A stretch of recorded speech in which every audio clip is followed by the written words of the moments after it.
Bismillahirrahmanirrahim.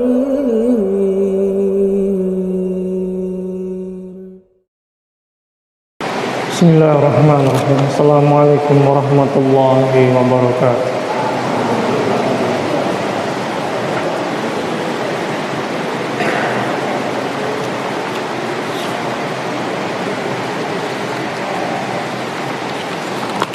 Innal hamdalillah nahmaduhu ta'ala wa nasta'inuhu wa nastaghfiruh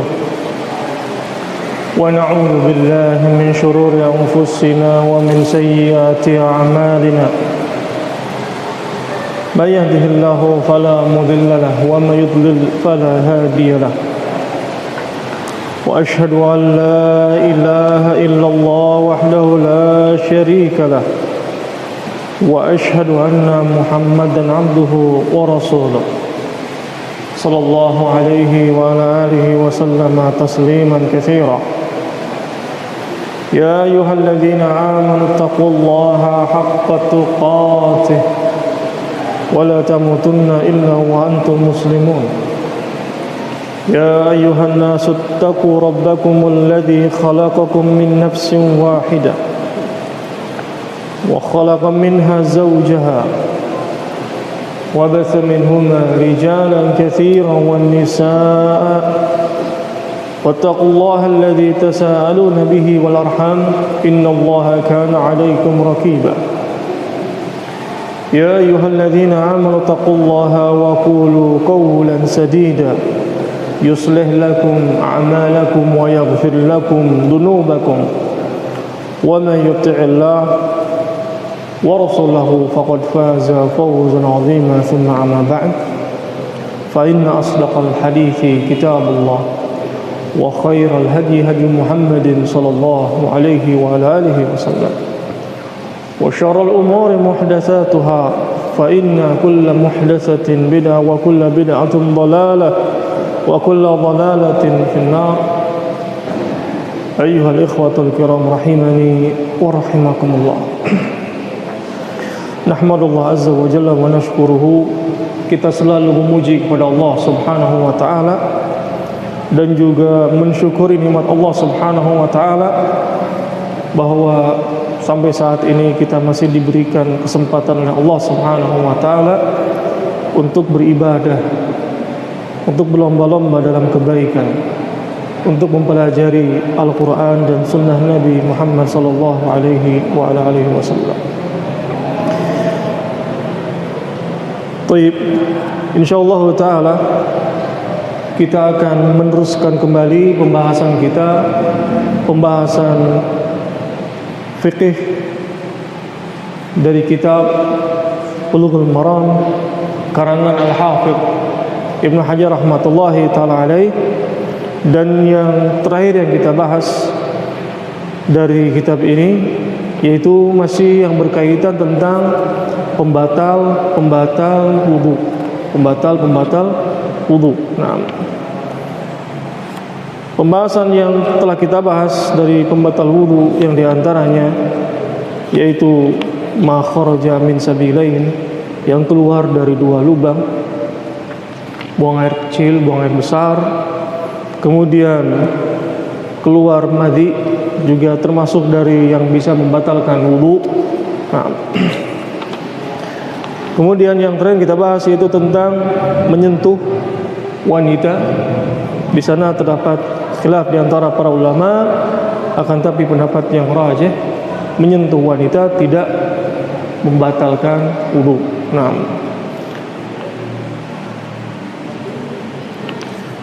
sebagaimana Nabi sallallahu alaihi wasallam mencium istrinya, kemudian beliau pergi melaksanakan sholat. Nah, sedangkan ayat dari firman Allah Subhanahu wa taala aula mastumun nisa, bahwa lams di sini artinya yaitu hubungan badan, jima. Nah, dan permasalahan ini telah kita bahas pada pembahasannya. Dan perlu kita tanbih dalam permasalahan ini bahwa menyentuh seorang wanita tidak membatalkan wudu, akan tetapi menyentuh wanita yang bukan mahramnya itu haram.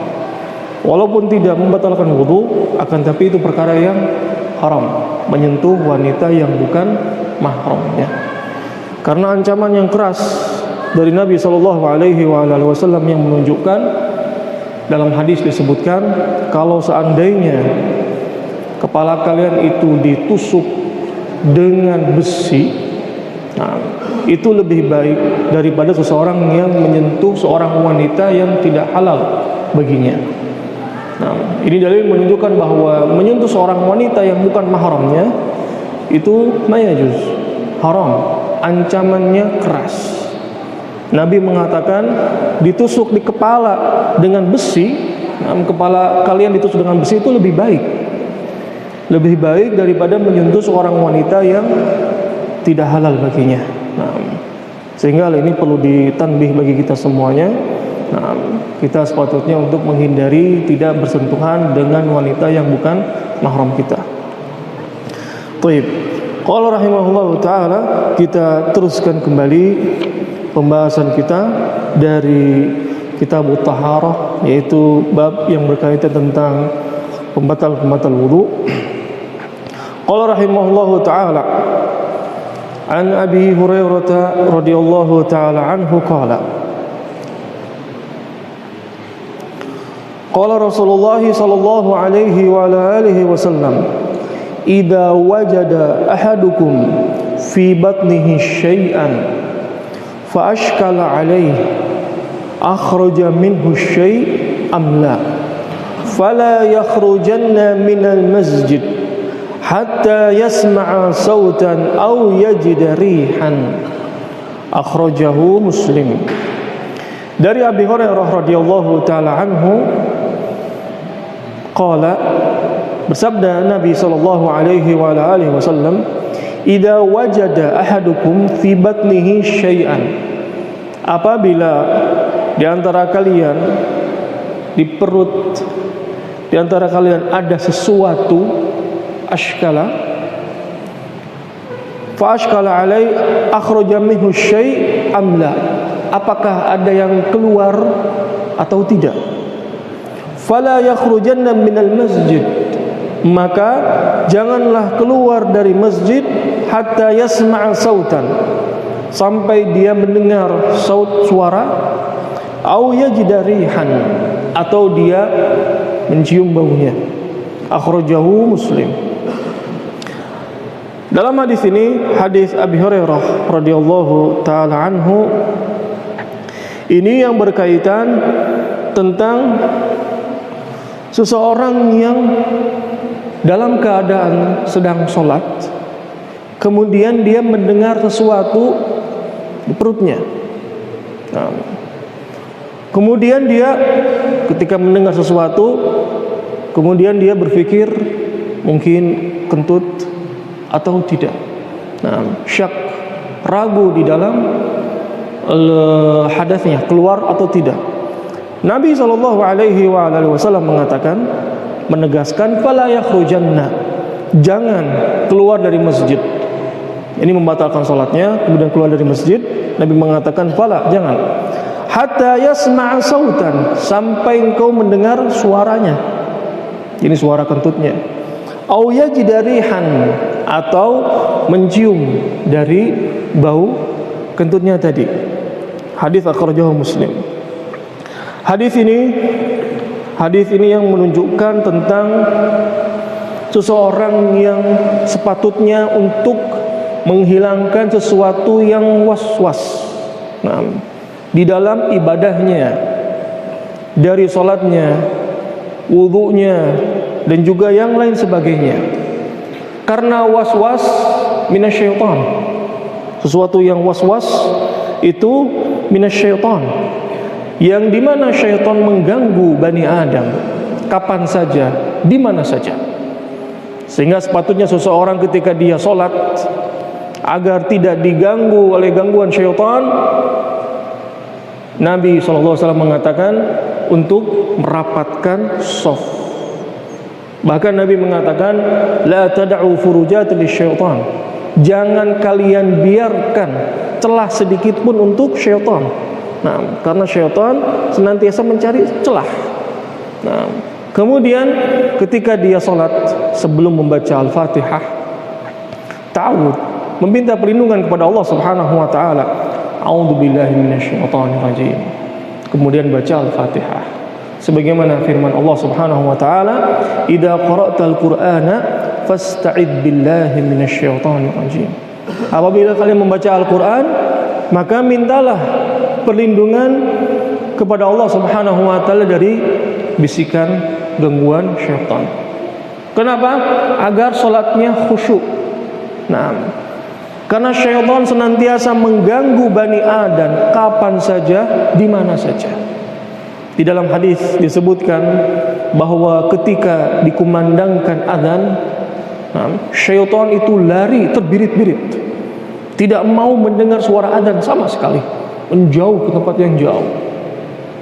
Ketika sudah selesai azan, datang kembali syaitan, akan mengganggu Bani Adam yang akan sholat. Kemudian ketika iqamah, qomat, lari kembali syaitan, lari menjauh, tidak mau mendengar suara iqamah. Nah, menjauh. Ketika sudah selesai iqamah, datang lagi syaitan, mengganggu Bani Adam.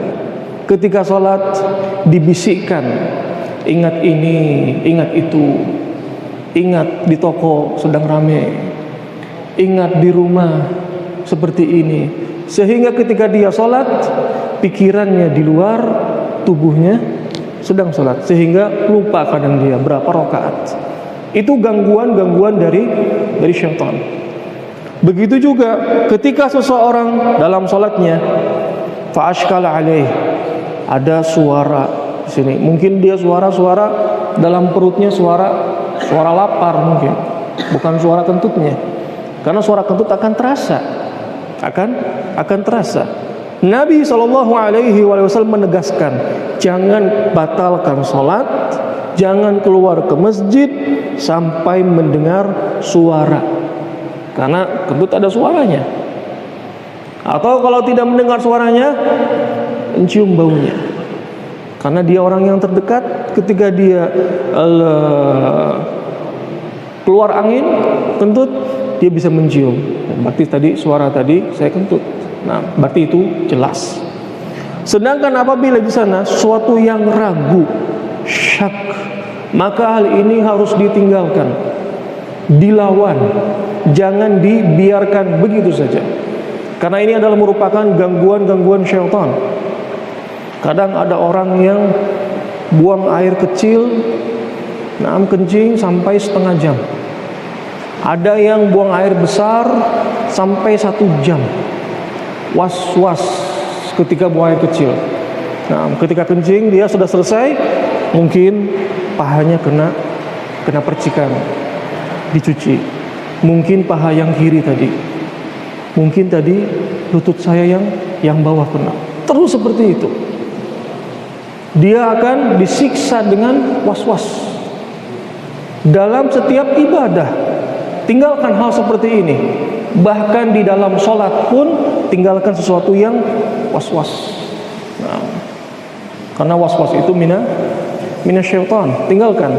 Apabila kita dibiarkan begitu saja, tidak kita lawan, maka hidup kita akan tersiksa dengan was-was tadi.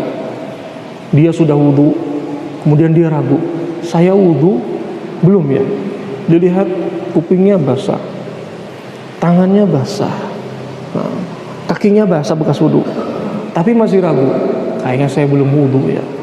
Nah, padahal hal itu sudah yakin. Ketika tangannya tadi basah, dia sudah wudu, berarti itu dia menunjukkan bahwa dia telah wudu, yakin. Nah, suatu keyakinan tidak akan bisa dihilangkan dengan sesuatu yang ragu. Hilangkan sesuatu yang ragu, tetap kepada sesuatu yang yakin. Sama juga dengan ketika sholat, ya sebagaimana nanti kita akan bahas dalam sujud sahwi. Nah, sujud sahwi, seseorang yang lupa dalam sholatnya. Nah, nanti ada pembahasan tentang sujud sahwi seorang yang lupa dalam sholatnya. Taib. Dan di dalam masalah ini, Ini menunjukkan bahwa keluar angin itu bisa membatalkan wudunya. Intinya makharaja min sabilain, yang keluar dari dua lubang, kentut, kencing, itu bisa membatalkan wudunya. Dan dimasukkan oleh pengarang kitab hadis ini menunjukkan bahwa ketika engkau mendengar suara kentut atau mencium baunya, maka batal salatnya, maka kembali berwudu. Kembali berwudu karena salatnya, karena wudunya telah batal. Baik. Qala rahimahullahu taala. Kita baca hadis yang berikutnya. An Talq bin Ali radhiyallahu taala anhu. An Talq bin Ali radhiyallahu taala anhu qala rajulun masastu dzakari aw qala ar-rajul yamassu dzakarahu fi shalah alaihi al-wudu. Qala an-nabi sallallahu alaihi wa alihi wasallam la innama huwa bid'atun minka akhrajahu khamsah. Dan disahihkan oleh Ibn Hibban. Wa qala Ibn Madini huwa ahsan min hadis Busrah. Hadis yang berikutnya, an Busrah binti Safwan radhiyallahu taala anha anna Rasulullah sallallahu alaihi wa alihi wasallam qala man masadakrahu falyatawadda. Akhrajul khamsah, dan disahihkan oleh Tirmidzi dan Ibn Hibban. Wa qala Bukhari wa asah syai' fi hadha al-bab. Dari Talq bin Ali radhiyallahu taala anhu, seorang lelaki mengatakan, masastu dzakari, saya menyentuh kemaluanku. Au qala ar-rajul yamassu dzakarahu fi shalah, seorang lelaki yang menyentuh kemaluannya ketika salat. Alaihi wudu, apakah wajib baginya untuk berwudu kembali? Kemudian Nabi sallallahu alaihi wasallam mengatakan, la, tidak. Innama huwa bid'atun minka, karena itu termasuk dari anggota tubuhmu sendiri. Hadis akhrajul khamsah, dan disahihkan oleh Ibn Hibban dan qala Ibn Madini wa ahsan, hadis itu lebih baik dari hadis Busrah. Dari Busrah binti Safwan radhiyallahu taala anha, bahwa Nabi sallallahu alaihi wa alihi wasallam qala man masadakrahu falyatawadda, barang siapa yang menyentuh kemaluannya falyatawadda, maka berwuduklah. Hadis akhrajul khamsah, dan disahihkan oleh Tirmidzi dan juga Ibn Hibban. Wa qala al-Bukhari, berkata al-Bukhari, wa asah syai' fi hadzal bab, hadis ini hadis yang paling sahih dalam permasalahan ini. Baik, dua hadis ini hadis yang berkaitan. Hadis yang pertama yaitu kisah seseorang yang menyentuh kemaluannya bahkan ketika sholat. Bertanya kepada Nabi sallallahu alaihi wasallam, apakah berwudu? Ini berwudu kembali, batal wudunya? Nabi mengatakan tidak batal. Innama huwa bid'atun minka, karena itu termasuk dari anggota tubuhmu sendiri. yakni engkau memegang kemaluan sama kau memegang kemaluanmu sendiri sama seperti engkau memegang telingamu, memegang matamu, atau memegang tanganmu, yang dimana itu semuanya anggota tubuhmu sendiri. Akan tetapi hadis yang kedua, Nabi SAW mengatakan, man masadakarahu falyatawadda. Barang siapa yang menyentuh kemaluannya, maka berwuduklah. Maka berwuduklah. Sehingga dua hadis ini, hadis yang pertama sahih, hadis yang kedua sahih. Hadis yang pertama menunjukkan tidak batal wudu. Hadis yang kedua menunjukkan batal wudu. Karena Nabi mengatakan, man masadakarahu falyatawadda. Barang siapa yang menyentuh kemaluannya, maka berwuduklah. Sehingga dalam permasalahan ini, yaitu menyentuh kemaluan, apakah membatalkan wudu atau tidak? Menyentuh kemaluan di sini yaitu menyentuh kemaluan yang tidak ada penghalang. Tidak ada penghalang, ini tidak ada kain. Ya, ini tangannya langsung bersentuhan dengan kemaluannya. Tidak ada penghalang seperti celana ataupun kain. Nah, Taib. Sebagian para ulama mengatakan bahwa menyentuh kemaluan tidak batal wudunya. Mereka berdalilkan dengan hadis Nabi mengatakan innama huwa bid'atun minka. Itu termasuk dari anggota tubuhmu sendiri. Nah, dan juga ada para ulama yang mengatakan menyentuh kemaluan itu membatalkan wudu. Karena Nabi jelas mengatakan man masadaqarahu falyatawadda. Barang siapa yang menyentuh kemaluannya maka berwudulah. Nah, sehingga mana yang betul? Apakah menyentuh kemaluan itu membatalkan wudu atau menyentuh kemaluan tidak membatalkan wudu? Ada yang berpendapat yang mengatakan bahwa menyentuh kemaluan yang membatalkan wudu adalah yang menyentuhnya dengan syahwat. Ini yang rajih. Kenapa? Menjamak di antara dua hadis. Hadis Talq bin Ali yang dimana Nabi mengatakan itu termasuk dari anggota tubuhmu sendiri. Hadis yang kedua, hadis Busrah yang dimana Nabi mengatakan barang siapa yang menyentuh kemaluannya maka berwudulah. Sehingga dua hadis tadi dijamak bahwa yang membatalkan wudu adalah yang menyentuh kemaluannya dengan syahwat. Ini yang pendapat yang sahih, bahwa menyentuh kemaluan dengan syahwat itu bisa membatalkan wudunya. Sedangkan apabila menyentuh kemaluannya tidak dengan syahwat, membersihkan sesuatu, atau mencukur bulu kemaluannya, maka hal itu tidak membatalkan wudu. Kenapa? Karena dia menyentuhnya tidak dengan syahwat. Kalau menyentuhnya dengan syahwat, itu yang bisa membatalkan wudunya. Nah, baik. Nabi SAW mengatakan, man masadaqarahu, barang siapa yang menyentuh kemaluannya. Seseorang yang misalkan dia memandikan anaknya yang masih kecil, yang umur 4 tahun atau 3 tahun, dan juga membersihkan kemaluannya, apakah batal wudunya? Jawab tidak. Tidak batal wudunya, karena Nabi mengatakan man masadaqarahu, barang siapa yang menyentuh kemaluannya sendiri. Nah, taib.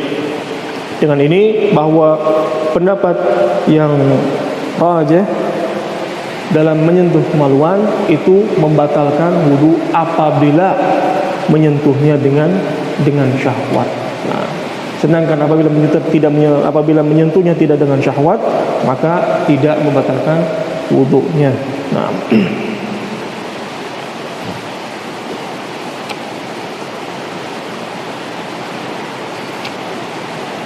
qala rahimahullahu ta'ala,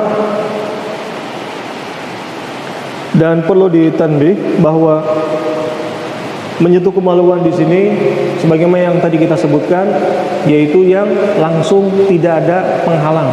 Nah, kalau misalnya ada penghalang, hal itu tidak membatalkan wudunya. Nah, qala rahimahullahu ta'ala an Aisyah radhiyallahu ta'ala anha anna Rasulullah sallallahu alaihi wa ala alihi wasallam qala man asabahu qayd aw ru'af aw qalas aw madhi falyansarif falyatawadda thumma liyabni ala salatihi wa huwa fi dhalika la yatakallam. Akhrajahu Ibnu Majah wa dha'afahu Ahmad wa ghairuhu.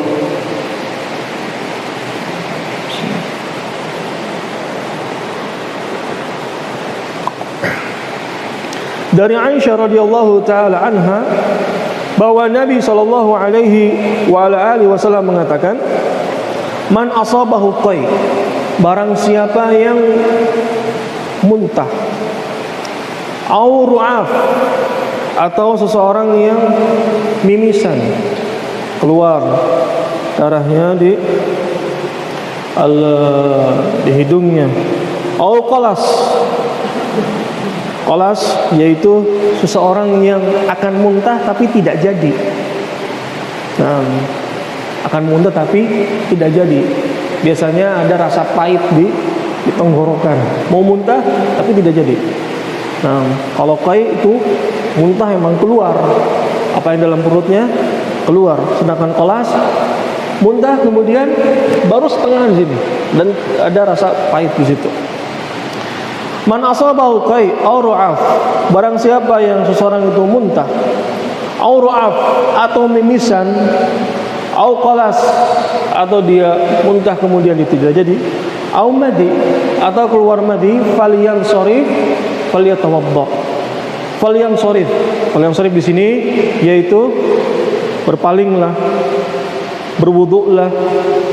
Thumma liyabni ala salatihi, kemudian setelah itu salat kembali. Wa huwa fi dzalika la yatakallam, salat kembali, teruskan salat yang tadi dia salat. Naam, wa huwa fi dzalika la yatakallam, akan tapi ketika itu dia tidak berbicara. Akhraja Ibnu Majah dan diriwayatkan oleh Ahmad dan juga yang lainnya. Dalam hadis ini, hadis Aisyah radhiyallahu taala anha, ini yang berkaitan tentang seseorang yang muntah atau ru'af. Apakah hal ini membatalkan wudu atau tidak? Dijawab, hal ini tidak membatalkan wudunya. Yang pertama, bahwa hadis sanadnya lemah. Kemudian di sana tidak ada dalil yang menunjukkan bahwa seseorang yang jatuh misalkan dari sepeda kemudian berdarah, apakah hal itu bisa membatalkan wudunya? Jawabannya tidak. Tidak membatalkan wudunya. Sama sebagaimana nanti kita akan sebutkan, seseorang yang dibekam, apakah batal wudu? Jawabannya tidak. Jawabannya tidak. Begitu juga seorang yang muntah. Dia muntahnya 1 kali, muntahnya 2 kali, atau dia keluar mimisan, itu tidak membatalkan wudunya. Nah, disuntik misalkan, atau dia donor darah. Bisa batal wudunya tidak? Jawabannya tidak. Nah, yang membatalkan wudu ma kharaja min sabilain, kalau darah itu keluar dari kemaluan, atau dari kotoran, keluar darah di situ, batal wudunya. Kenapa? Karena ma kharaja min sabilain, keluar dari 2 lubang. Sedangkan keluar mimisan dari hidungnya, ataupun dia seorang yang terjatuh, tangannya berdarah, hal ini tidak membatalkan wudu. Begitu juga qalas. Qalas yaitu seorang akan muntah tapi tidak jadi. Itu juga sama, tidak membatalkan wudunya. Kemudian yang berikutnya, madi. Apakah keluar madi membatalkan wudunya? Jawabannya na'am. Berdalilkan dengan hadis yang sebelumnya yang telah kita bahas. Bahwa Nabi SAW ketika ditanya oleh Miqdad Ali bin Abi Thalib, seorang lelaki yang sering keluar air madhi, kemudian Ali bin Abi Thalib ingin menanyakan itu kepada Nabi SAW, akan tapi beliau malu dikarenakan mantunya. Kemudian menyuruh kepada Miqdad. Kemudian Nabi menjawab, iksil dzakarak wa tawadda, cucilah kemaluanmu dan berwuduklah. Ini dalil menunjukkan bahwa madhi najis. Dan membatalkan wudu. Madhi membatalkan wudu karena keluar dari kemaluan seorang juga. Dan juga membatalkan wudunya. Dan pembahasan madhi telah kita bahas pada pembahasan yang sebelum-belumnya. Ini tentang madhi. Taib, qala rahimahullahu ta'ala, berapa menit? 15 menit. Baik. Qala rahimahullahu taala an Jabir bin Samurah radhiyallahu taala anhu anna rajulan sa'ala an-nabiy sallallahu alaihi wa ala alihi wasallam atawaddau min luhumil ghanam qala in syi'ta qala atawaddau min luhumil ibil qala na'am akhrajahu Muslim. Dari Jabir bin Samurah radhiyallahu taala anhuma, seorang lelaki bertanya kepada Nabi sallallahu alaihi wasallam, apakah seseorang itu berwudu ketika dia sudah makan daging kambing? Kemudian Nabi mengatakan, in syi'ta, terserah engkau. Kemudian lelaki tadi bertanya kembali, atawaddau min luhumi al-ibil, apakah seseorang itu berwudu kembali ketika dia memakan daging unta? Qala na'am. Nabi mengatakan iya. Hadis akhrajahu Muslim. Na'am. Di dalam hadis ini hadis yang berkaitan bahwa termasuk dari pembatal wudu yaitu makan daging unta. Nah, makan daging unta batalkan wudu. Selain daging unta tidak membatalkan wudu. Daging kambing, daging ayam, ataupun yang lainnya itu tidak membatalkan wudu. Karena Nabi sallallahu alaihi wasallam ketika ditanya apakah berwudu ketika seorang makan daging kambing, jawabannya in syi'ta, terserah engkau. Dari menunjukkan kalau engkau ingin berwudu kembali, silahkan. Kalau engkau tidak berwudu, ya tidak mengapa. Ini in syi'ta. Sedangkan ketika Nabi sallallahu alaihi wasallam ditanya tentang makan daging unta, Nabi mengatakan na'am. Ini dalil menunjukkan bahwa memakan daging unta bisa membatalkan wudunya.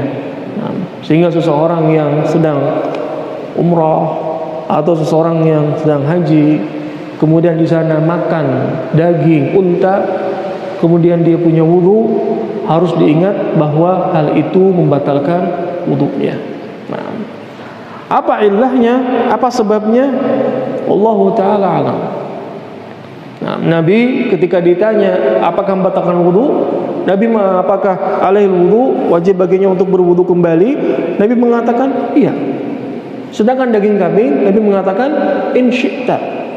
Sehingga berbeda ketika seorang makan daging kambing dan juga memakan daging ibil, daging unta. Nah, ataupun seseorang yang dimana dikirim oleh keluarganya yang berada di Saudi, atau di daerah yang lain, dari negeri Yaman atau lain sebagainya, hati unta misalkan, apakah itu masuk ke dalamnya? Jawabannya na'am. Hati unta, kulitnya, na'am. Intinya semuanya bisa membatalkan wudunya. Karena Nabi sallallahu alaihi wasallam ketika ditanya, hal itu bisa membatalkan wudunya. Hal itu bisa membatalkan wudunya. Nah, sedangkan ilahnya ada mengatakan ada sebabnya, ada juga mengatakan itu permasalahan ta'budiyah, masalah ibadah yang dimana Nabi sallallahu alaihi wasallam ini mengatakan bahwa hal itu bisa membatalkan wudu. Nah, karena sesuatu itu dengan dalil. Nah, jangan kita mengatakan kenapa makan ini tidak batal wudu, kenapa makan daging unta tidak makan daging unta membatalkan wudu. Jawabannya wallahu taala alam. Sama halnya ketika mengusap kedua khuf. Yang diusap bagian mana? Atasnya. Naam. Ali bin Abi Thalib mengatakan kalau agama itu dengan akal, niscaya mengusap bagian bawahnya itu lebih baik daripada mengusap bagian atasnya. Akan tetapi saya melihat Nabi sallallahu alaihi wasallam mengusap bagian atasnya. Apa ilahnya? Allah taala alam. Ini yang dipraktekkan oleh Nabi sallallahu alaihi wasallam. Kita hanya sami'na wa ata'na. Kita mengikuti Nabi sallallahu alaihi wasallam. Kalau misalkan membatalkan wudu ketika makan daging unta, sami'na wa ata'na. Nah, sami'na wa ata'na. Karena itu adalah merupakan hadis Nabi sallallahu alaihi wa ala alihi wasallam. Naam. Qala rahimahullahu taala an Abi Hurairah radhiyallahu taala anhu qala qala Rasulullah sallallahu alaihi wa ala alihi wasallam man ghassala mayyitan falyaghtasil wa man hamalahu falyatawadda akhrajahu Ahmad dan Nasa'i wa Tirmidzi wa qala Ahmad la yasih fi hadzal bab syai'. Nah, dari Abi Hurairah radhiyallahu taala anhu bahwa Nabi sallallahu alaihi wa alihi wasallam mengatakan man ghassala mayyitan falyaghtasil. Barang siapa yang memandikan mayit falyaghtasil, maka mandilah. Wa man hamalahu falyatawadda. Barang siapa yang memikul mayit, Nabi mengatakan falyatawadda, maka berwudulah. Hadis akhrajahu Ahmad dan juga Nasa'i dan juga Tirmidzi wa hasanahu, dan dihasankan, dan berkata Imam Ahmad la yasih fi hadzal bab syai', tidak sahih dalam permasalahan ini, dalam hadis Nabi sallallahu alaihi wasallam. Baik. Hadis ini hadis Abi Hurairah radhiyallahu taala anhu. Hadis ini Imam Ahmad mengatakan la yasih, yakni tidak sahih. Dan tidak sahih dalam permasalahan ini. Ini yang berkaitan tentang seseorang yang memandikan mayit, apakah wajib bagi dia untuk mandi atau tidak. Begitu juga seseorang yang memikul mayit, apakah membatalkan wudu atau tidak. Hadis ini sanadnya lemah, dan para ulama mengatakan bahwa memandikan mayit dan seseorang yang memikul mayit itu tidak membatalkan wudu. Kenapa? Karena hadisnya lemah. Tidak sahih. Nah, sebagaimana dikatakan oleh para ulama, dikatakan oleh Imam Ahmad rahimahullahu taala. Nah, sehingga apabila ada yang berdalilkan bahwa memikul mayit itu membatalkan wudu, jawabannya hadisnya lemah. Dengan ini bahwa seseorang yang memikul mayit menuju kuburan, ketika dikuburkan itu tidak membatalkan wudunya, wallahu taala alam. Baik. Qala rahimahullahu taala an Abdullah bin Abi Bakar radhiyallahu taala anhu anna fil kitab alladhi katabahu Rasulullah sallallahu alaihi wa ala alihi wasallam li Amr bin Hazm alla yamasal Qur'an illa tahir. Rawahu Malik mursalan wa wasalahu An-Nasa'i wa Ibn Hibban wa huwa ma'lul. Dari Abdullah ibn Abi Bakar radhiyallahu taala anhu anna fil kitab alladhi katabahu Rasulullah sallallahu alaihi wasallam, di kitab yang ditulis oleh Nabi sallallahu alaihi wasallam yang diperuntukkan untuk Amr ibn Hazm, Rasulullah menulis alla yamasal Qur'an illa tahir. Tidaklah yang menyentuh Al-Qur'an kecuali dia dalam keadaan suci. Nah,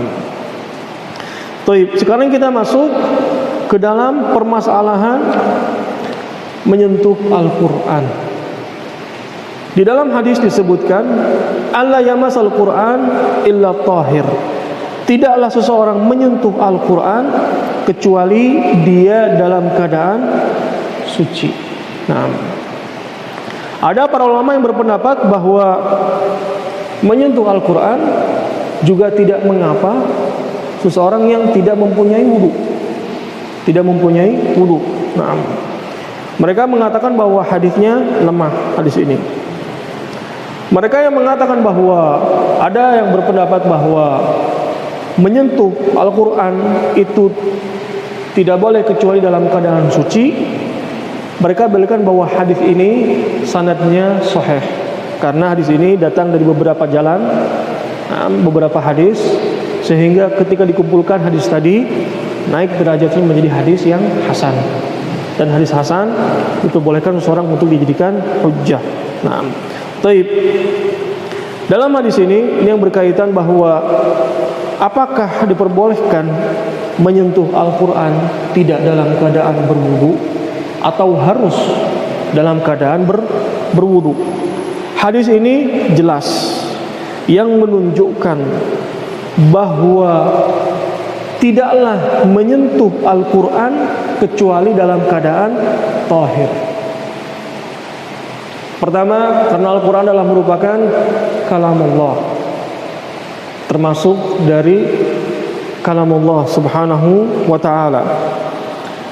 Kemudian ini juga termasuk dari adab seseorang, yang dimana dia akan membaca Al-Quran, yang dimana itu adalah merupakan ucapan Allah subhanahu wa ta'ala.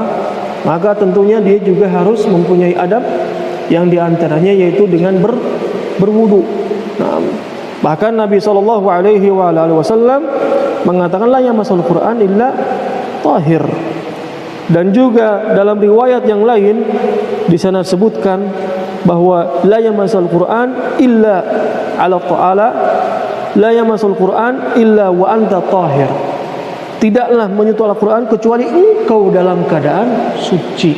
Engkau dalam keadaan suci. Dan juga di sana ada para ulama yang berpendapat bahwa menyentuh Al-Quran itu diperbolehkan tidak dalam keadaan suci. Akan tapi yang rajih wallahu ta'ala alam, khurujan minal khilaf, bahwa sepatutnya bagi kita ketika akan membaca Al-Quran, maka hiasilah diri kita dengan pertama berwudu, karena Nabi SAW mengatakan alla yamasal Quran illa tahir. Tidaklah menyentuh Al-Quran kecuali dia dalam keadaan suci. Tidaklah menyentuh Al-Quran kecuali dalam keadaan suci. Khurujan minal khilaf, maka dia berwudu. Alangkah baiknya dia berwudu. Kenapa? Karena dia menyentuh Al-Quran, menyentuh kalamullah.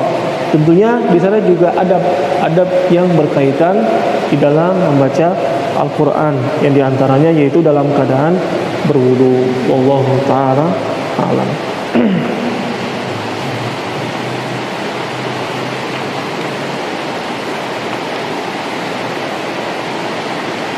Qala rahimahullahu ta'ala an Aisyah radhiyallahu ta'ala anha qalat kana Rasulullah sallallahu alaihi wa ala alihi wasallam yadhkurullah ala kulli ahyanihi, rawahu Muslim wa 'allaqahu al-Bukhari. Dari Aisyah radhiyallahu ta'ala anha qalat, bahwa Nabi sallallahu alaihi wa ala alihi wasallam yadhkurullah, Nabi sallallahu alaihi wasallam berzikir kepada Allah ala kulli ahyani, dalam setiap keadaan. Hadis rawahul Muslim wa 'allaqahu al-Bukhari. Di dalam hadis ini, hadis yang berkaitan bahwa berzikir kepada Allah Subhanahu wa taala itu tidak harus dalam keadaan suci, tidak harus dalam keadaan berwudu. Contohnya seseorang ketika dia keluar dari rumahnya, dia berzikir. Ketika dia akan masuk ke dalam WC, sebelumnya dia berdoa kepada Allah, berzikir kepada Allah. Ketika kemudian yang lainnya, zikir-zikir yang lainnya, zikir pagi ataupun zikir petang, itu tidak harus dalam keadaan berwudu. Bahkan Nabi SAW yadhkurullah ala kulli ahyanihi, beliau berzikir kepada Allah Subhanahu wa taala dalam setiap keadaan. Dan ini yang sepatutnya bagi kita semuanya untuk mempraktekannya. Karena Nabi SAW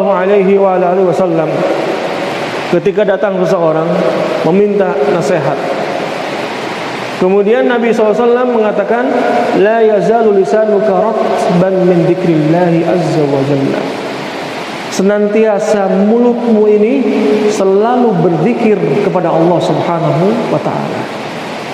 Sehingga ketika seseorang dia duduk, daripada dia melamun dan sebagainya, alangkah baiknya dia berzikir kepada Allah Subhanahu wa taala. Karena keutamaannya sangat besar sekali. Bahkan di sana terdapat di dalam hadis Nabi sallallahu alaihi wasallam, Nabi mengatakan kalimatan habibatani ila rahman khafifatani ala lisan thaqilatani fil mizan subhanallah wa bihamdi subhanallahil azim.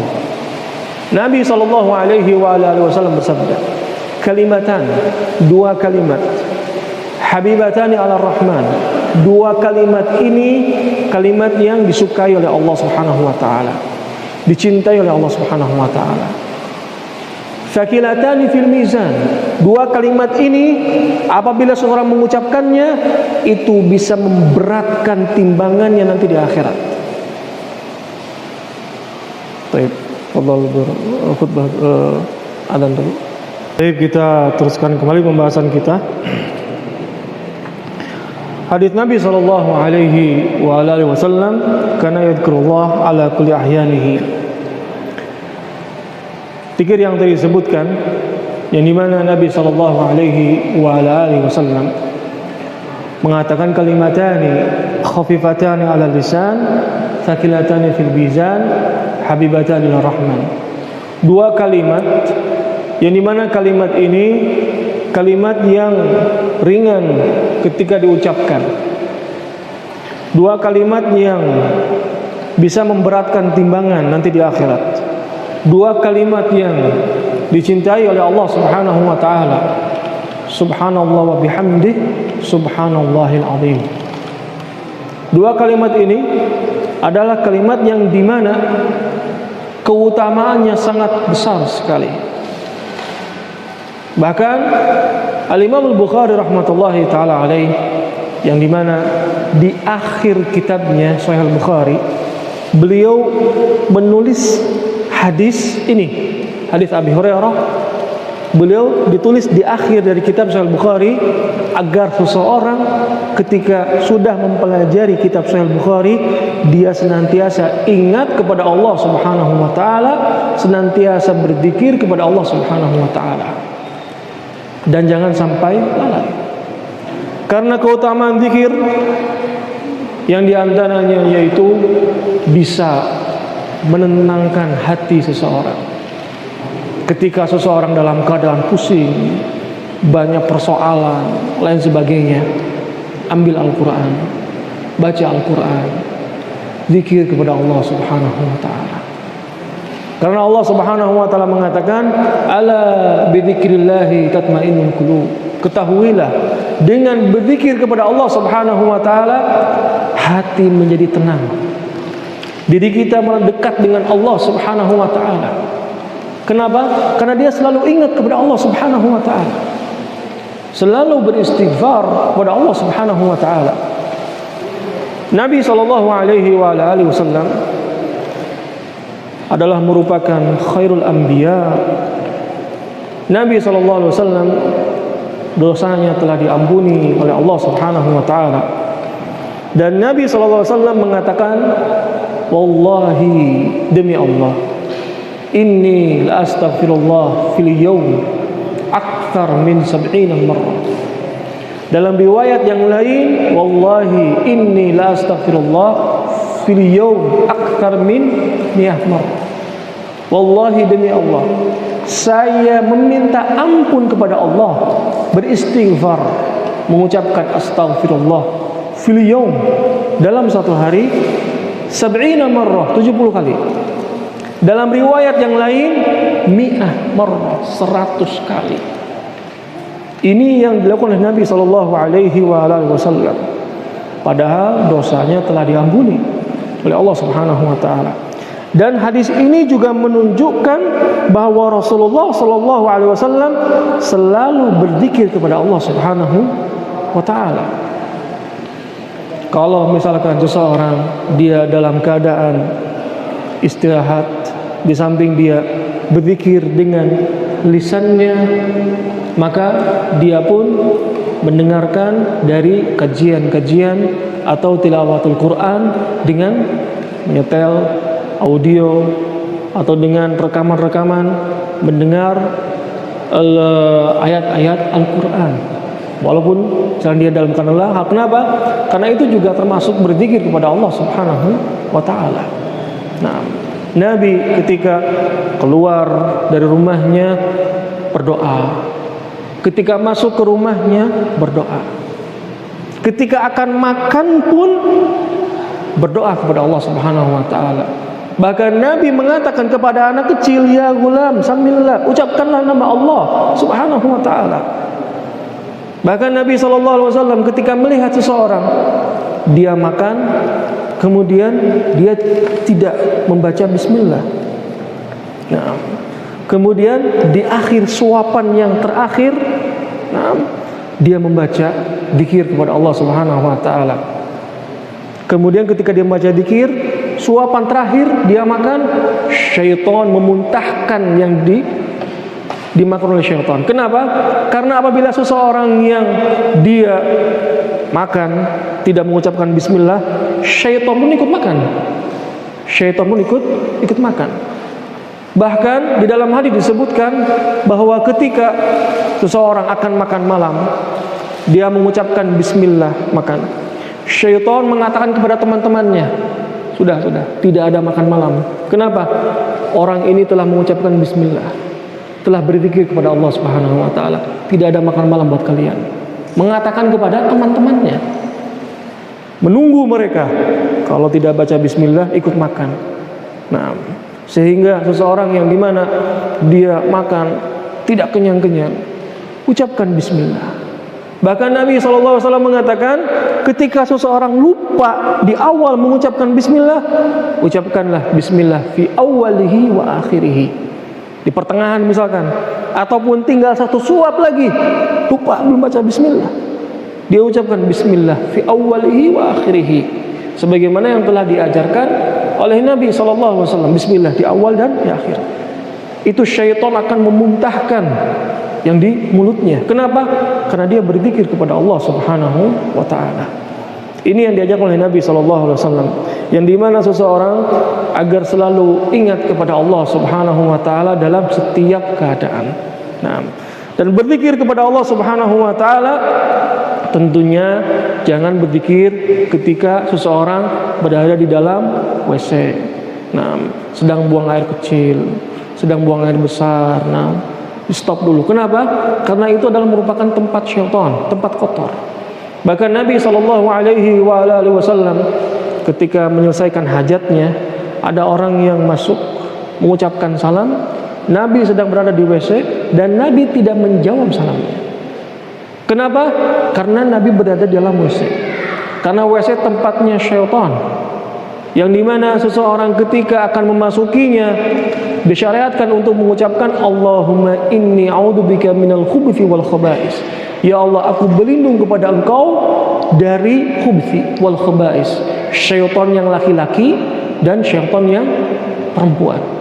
Berlindung kepada Allah Subhanahu wa taala. Nah, sehingga berzikirlah kepada Allah Subhanahu wa taala dalam setiap keadaan. Nah, dalam setiap keadaan. Nah, dan jauhilah sesuatu yang tidak bermanfaat. Nah, sesuatu yang tidak bermanfaat. Nah, yang dimana sesuatu yang bisa merusak, kerusakan-kerusakan yang disebabkan oleh lisannya sendiri dengan ghibah atau dengan namimah atau dengan kidib atau yang lain sebagainya. Nah, yang dimana kerusakan-kerusakan yang disebabkan oleh lidahnya sendiri. Bahkan Nabi SAW mengatakan, "Man kana yu'minu billahi wal yawmil akhir falyaqul khairan aw liyasmut." Barang siapa yang beriman kepada Allah dan beriman kepada akhir, maka ucapkanlah ucapan yang baik, bertutur kata yang baik, berzikir kepada Allah Subhanahu wa taala. Kalau dia misalkan tidak bisa bertutur kata dengan yang baik, Nabi mengatakan falyasmut, maka diamlah. Diam itu lebih selamat, diam itu lebih baik daripada seseorang berbuat sesuatu ghibah atau namimah ataupun kerusakan-kerusakan yang lainnya yang disebabkan oleh lisannya sendiri. Nah, dengan ini, hal ini perlu kita perhatikan. Wallahu taala alam. Baik, kita cukupkan pertemuan kita sampai di sini. Apabila ada pertanyaan dari pembahasan yang kita bahas, falyatafaddal, silahkan. Masih ada waktu yang tersisa. Bismillah.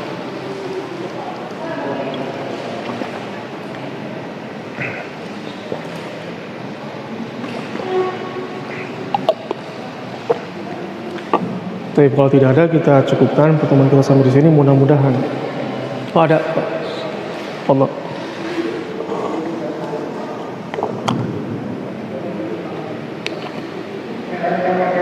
Assalamualaikum warahmatullahi wabarakatuh. Waalaikumsalam. Seorang laki-laki bersentuhan dengan seorang perempuan muslim itu adalah salah. Nah, tapi sentuh perempuan dengan arti sentuh biasa tidak membatalkan wudu. Jadi ini gimana?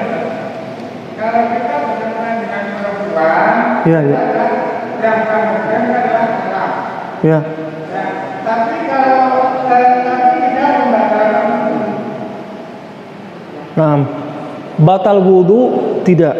Nah, misalkan bersentuhan dengan tidak sengaja, misalkan papasan di jalan, misalkan tidak sengaja, nah, kemudian berpapasan, batal wudu tidak? Jawabannya tidak.